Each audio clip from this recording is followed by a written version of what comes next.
Warum schläft die mit den Kindern? The fuck?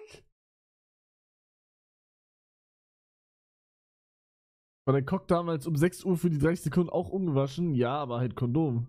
Aber das Ding ist, ich sag sowieso, ich will dieses Thema nicht schon wieder dingsen, aber mein Call, kann sein, dass ich überdumm bin und ich wieder Hate bekomme, aber kann ein Schwanz dreckig werden, wenn man gar keinen Sex hat?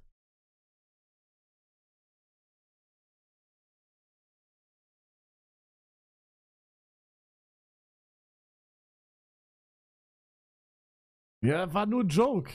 Ich hab nur getrollt gerade. Natürlich kann der dreckig werden. Das ist gut. Wo war Knuspertoast? Jungs, es ist soweit. Knuspertoast hat sein eigenes YouTube-Büro. Wir müssen sofort losfahren.